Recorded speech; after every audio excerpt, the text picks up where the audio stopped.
Согуштан кайтпай калган чоң атама кат. Менин кымбаттуу чоң атам, сиздин небериңиз Муршида сизге кат жазып жатат. Улуу ата мекендик согушка чейин сиз айылдык кеңештин төрагасы болгонуңузду билем. Сиз ак эмгек менен иштеп, адамдардын жакшы жашашын кааладыңыз. Айылга жаш мугалимдер келишти. Алар болуп жаткан согушка карабай, балдарга билим берүүсүн токтоткон жок. Сиз 4 кызыңыздын да мугалим болушун чын жүрөктөн каалагансыз. Согуш баштаган убакта тун кызыңыз 5 жашта. Кичүүсү 3 айлык гана болгон экен. Ошондо эч ким согушту 5 жылга созуларын билген эмес.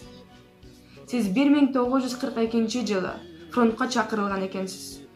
Аны бизге чоң энем айтып берген. Чоң энемдин айтуусу боюнча, болгону сизден 2 гана кат келиптир. Сиз элим, жеримди коргойм деп баатырларча курман болдуңуз. Сиздин эрдегиңиз унутулган жок.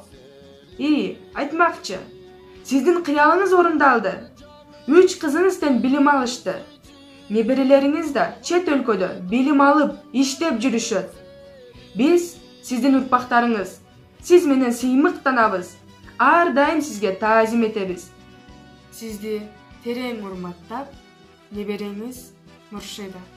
9 май 2021 жыл.